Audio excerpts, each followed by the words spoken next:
Assalamualaikum warahmatullahi wabarakatuh. Perkenalkan, nama saya Febiola Septimaninda dari kelas 6D PIAUD, NIM 1911250105. Di sini saya akan menjelaskan tentang materi kelompok 1, yaitu struktur dan fungsi otak.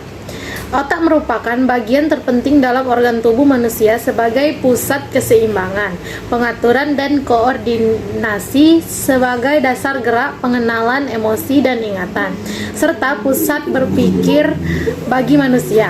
Di dalam otak terdapat struktur yang fungsinya masing-masing. Otak manusia memiliki 3 bagian utama, yaitu 1 otak besar atau cerebrum, 2 batang otak atau brain system, dan otak kecil atau cerebellum. Otak besar mengendalikan memori, berpikir, merasa, serta sebagai pusat kontrol otot dan kepribadian. Cerebrum memiliki 2 belahan, yaitu 1 hemisfer cerebri, yaitu otak kiri dan otak kanan. Cerebrum terdiri atas korteks cerebri atau substansi abu-abu atau kulit otak, ganglia basalis, dan substansia medullaris atau substansi putih. Di dalam korteks cerebri, substansi abu-abu atau kulit otak, terdapat 4 lobus, yaitu lobus frontal, lobus parietal, lobus temporal, dan lobus occipital.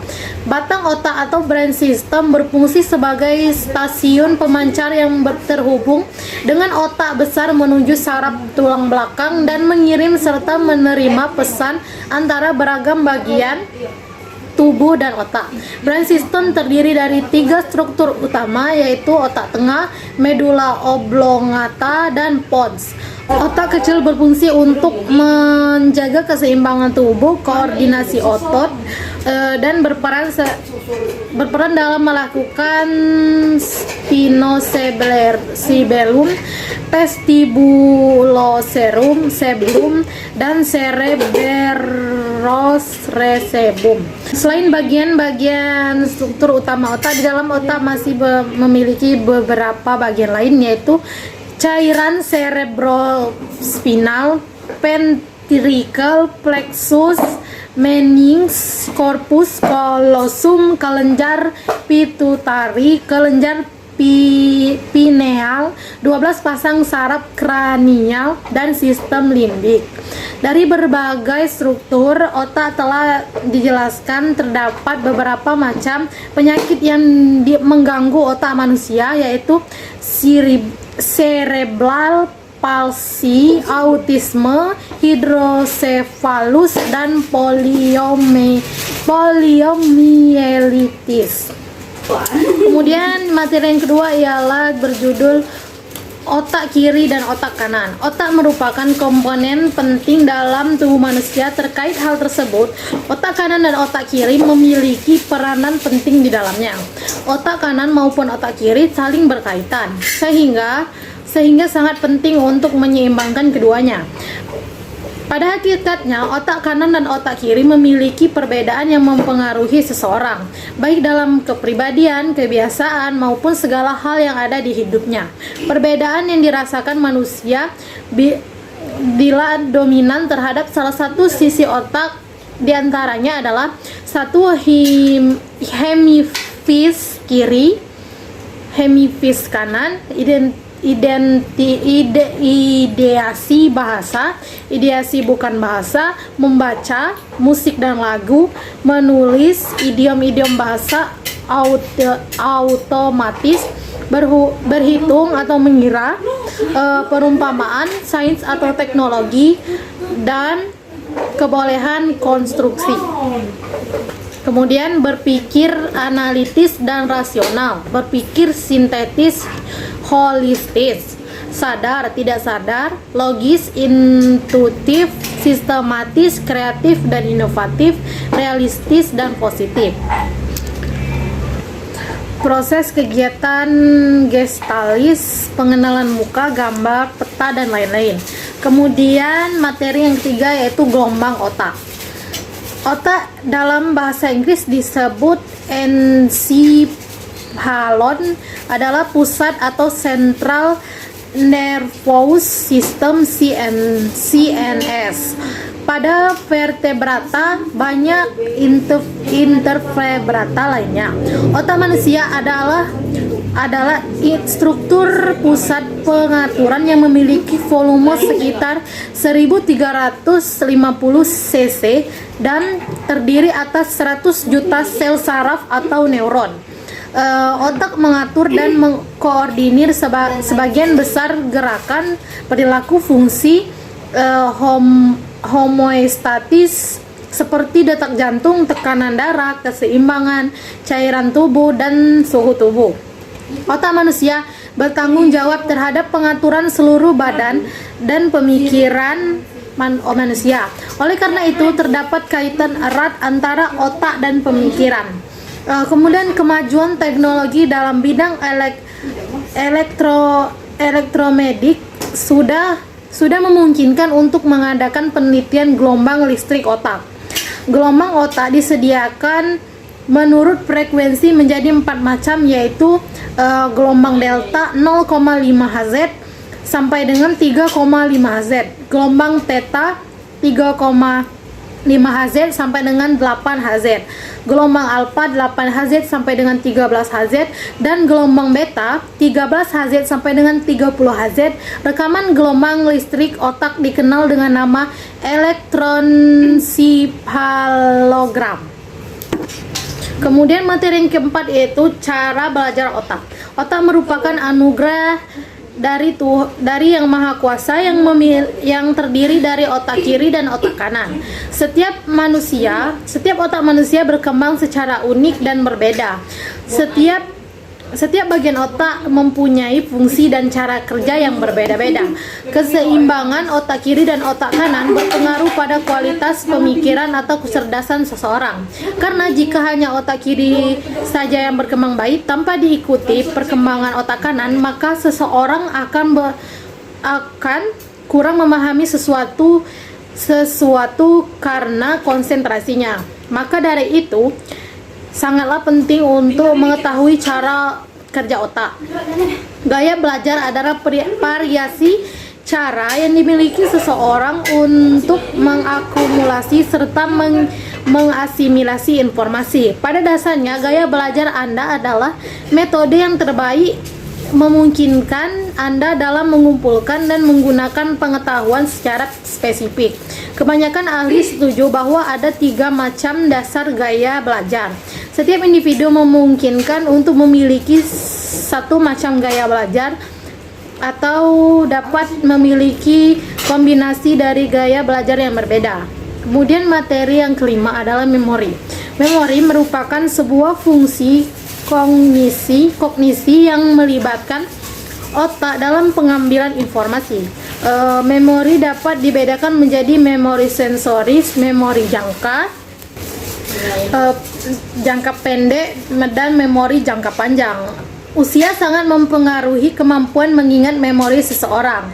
Semakin bertambah usia seseorang, semakin besar kapasitas memori kerjanya, sehingga sangat berpengaruh terhadap daya ingat seseorang.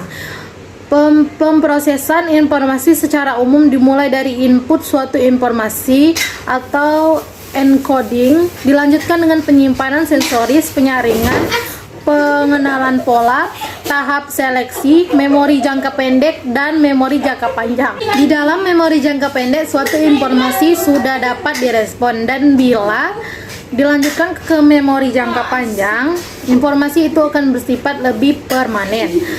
Sistem memori terdiri dari memori episodik, memori sistematik, dan memori prosedural. Kemudian materi yang keenam yaitu desain kelas. Desain kelas atau pembelajaran berbasis otak atau brain-based learning merupakan sebuah konsep pembelajaran yang berorientasi pada pemberdayaan potensi otak. Dalam proses berjalan sesuai dengan cara otak berfungsi, mulai dari proses pengetahuan dengan jalan menganalisis, menilai, menghakimi, membuat keputusan sebagainya. Keseluruhan bagian-bagian dari otak terlibat langsung dalam proses belajar mengajar. Otak atau brain dalam bahasa Inggris, otak atau brain berasal dari kata Anglo-Saxon brain. Otak adalah sebuah organ dalam kepala manusia yang terdiri dari unsur sel-sel yang saling berkaitan atau berpengaruh dalam kelangsungan hidup manusia. Struktur otak terdiri dari pangkal otak, otak bawah, dan otak luar. Pertumbuhan otak sangat penting bagi perkembangan fisik, kognitif, dan emosional pada individu. Otak merupakan proses kecerdasan yang berfungsi untuk berpikir, mengontrol emosi, dan mengkoordinasikan aktivitas tubuh. Otak tersusun dari 100 miliar sel-sel otak atau neuron dan 100 triliun sel pendukung atau sel gila. Materi yang tujuh ialah brain based learning. Kata brain dalam bahasa Inggris yang berarti otak berasal dari kata Anglo-Saxon atau orang Yunani menyebutnya exhapalos dari kata encephalon yang kemudian digunakan sebagai istilah kedokteran untuk menyebut otak. Dalam Kamus Besar Bahasa Indonesia, otak diartikan sebagai kumpulan syaraf-syaraf yang menjadi isi kepala alat berpikir. Struktur dan fungsi otak terdiri dari pangkal otak disebut juga sebagai reptilian brain, otak bawah sistem limbik, dan otak luar konteks cerebrum. Sel otak atau neuron merupakan bagian terkecil dalam anatomi otak. Sebagaimana yang telah disampaikan sebelumnya, bahwa otak manusia terdiri dari 100 miliar sel otak atau neuron. Sebagian sel otak yang lainnya adalah sel glial yang menyatukan neuron dan bertindak sebagai filter untuk menjaga agar neuron terhindar dari substansi-substansi berbahaya. Materi yang ke-8 ialah efek psikologis terhadap pembelajaran. Faktor-faktor yang mempengaruhi proses belajar terdiri atas faktor internal dan faktor eksternal. Faktor internal adalah faktor-faktor yang berasal dari dalam diri, indi eksternal. Faktor internal adalah faktor-faktor yang berasal dari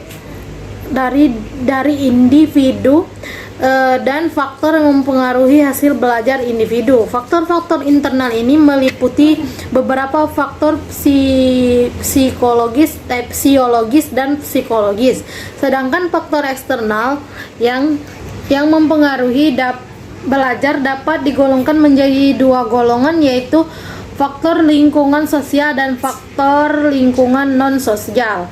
Faktor-faktor psikologis adalah faktor-faktor yang berhubungan dengan kondisi fisik individu. Faktor-faktor psikologis adalah keadaan psikologis seseorang yang dapat mempengaruhi proses belajar. Beberapa faktor psikologis yang utama mempengaruhi proses belajar adalah kecerdasan siswa, motivasi, minat, sikap, dan bakat. Faktor-faktor eksternal yang meliputi lingkungan sosial diantaranya faktor sekolah, masyarakat, dan keluarga. Sedangkan faktor eksternal, lingkungan non-sosial diantaranya lingkungan alamiah, instrumental, dan mata pelajaran. Lalu materi yang 9 ialah kontribusi sensorik terhadap pembelajaran. Berdasarkan situasi tersebut, maka para pendidik anak usia dini perlu dibekali dengan pengetahuan mengenai perkembangan sensori dan memiliki keterampilan menstimulasi yang mudah dalam penerapan aktivitas belajar anak sehari-hari. Hal ini membuat kajian mengenai bagaimana menstimulasi perkembangan sensori pada anak usia dini dengan pendekatan kegiatan bermain yang melibatkan lebih dari satu indera, bukan 7 indera layak yang diteliti. Sejalan dengan permasalahan yang di atas, maka tujuan yang dilakukan penelitian pengembangan ini adalah untuk mengembangkan sebuah produk buku panduan sebagai media stimulasi sensori Pada anak usia 4-6 tahun dengan pendekatan aktivitas bermain 7 indera yang diperuntukkan untuk para guru TK sehingga dapat digunakan sebagai acuan untuk meningkatkan kompetensi pedagogis, sikap, dan profesional terhadap perkembangan sensori. Materi yang ke-10 ialah peran emosi terhadap pembelajaran. Emosi dalam proses pembelajaran memberikan pengaturan dalam bentuk cepat atau lambatnya proses belajar siswa. Emosi pada individu juga berpengaruh dalam membantu proses pembelajaran yang lebih menyenangkan dan bermakna bagi siswa. Tanpa adanya emosi, kegiatan saraf otak akan bekerja tidak optimal dan juga tidak semaksimal dan merekatkan pengetahuan dalam ingatan sehingga hasil belajar tidak dapat dicapai dengan maksimal. Kondisi emosi yang baik dan positif pada siswa akan menunjang keberhasilan siswa dalam belajar mencapai tujuan-tujuannya. Sementara emosi yang tidak sesuai atau bersifat negatif pada anak justru akan berdampak pada kegagalan dalam belajar sampai putus sekolah bahkan drop out. Kemudian materi yang ke-11 adalah nutrisi dan stimulus kecerdasan otak kanan. Otak adalah salah satu organ manusia yang sangat vital dan kompleks karena otak memiliki kemampuan untuk mengendalikan keseluruhan dari indera manusia. Ketika otak berkembang dengan baik, maka seluruh indera manusia akan berkembang dengan baik pula. Maka agar seseorang memiliki pendidikan yang baik, bagian otak dari seseorang tersebut harus tumbuh dengan baik. Untuk mengembangkan otak, maka nutrisi merupakan salah satu hal yang perlu diperhatikan. Nutrisi yang diberikan untuk membuat otak yang selalu berkembang dan sehat diantaranya zat pembangun dan pengatur, atau bisa disebut juga protein, kemudian vitamin dan mineral, kalium dan natrium, serta asam lemak yang berupa DHA dan RA, serta menstimulasi otak anak sejak di dalam kandungan, baik dengan rangsangan, belajar sambil bermain, kasih sayang, perhatian, dan lain-lain, sehingga tercipta anak yang cerdas dan berguna untuk kedepannya. Kemudian materi yang ke-12 adalah kurikulum berbasis otak untuk anak usia dini. Berdasarkan pemaparan sebelumnya, maka dengan ini dapat disimpulkan mengenai strategi pembelajaran yang dapat mengoptimalkan pendidikan anak usia dini, yakni melalui pembelajaran berbasis otak atau brain based learning dengan proses-proses seperti ini. 1. Menciptakan lingkungan belajar yang dapat membuat anak asik dalam pengalaman belajar, yakni dengan melibatkan seluruh aspek psikologis anak. 2. Menyediakan kesempatan belajar yang beragam dalam ruangan kelas. 3. Membuat lingkungan pembelajaran yang aktif. 4. Menciptakan suasana belajar yang bebas dari tekanan dan ancaman, namun tetap memantang bagi anak untuk mencari tahu yang lebih banyak. 5. Menciptakan kurikulum yang dapat menimbulkan minat anak dan kontekstual sehingga dapat menangkap makna atau arti dari apa yang dipelajarinya. Kemudian 6. Memberikan mata pelajaran yang melibatkan pengalaman konkret, terutama dalam pemecahan masalah. Karena proses belajar paling efektif adalah bukan dengan ceramah, tetapi dengan diberikan pengalaman nyata. Kemudian materi yang terakhir adalah asesmen pembelajaran anak usia dini berdasarkan mekanisme kerja otak. Asesmen anak usia dini merupakan sebuah proses dan upaya sistematis untuk menilai perkembangan kemampuan anak sejak usia dini. Dari hasil asesmen akan bermanfaat untuk menilai bentuk pendampingan yang tepat untuk mengoptimalkan potensi anak. Anak berperan sebagai pusat kendali tubuh dan menyusun sistem saraf pusat atau SSP. Sistem saraf inilah yang kemudian bekerja sama dengan sistem saraf tepi untuk memberikan kemampuan manusia bekerja sama dalam melakukan berbagai aktivitas seperti berjalan, berbicara, bernafas, hingga makan dan minum.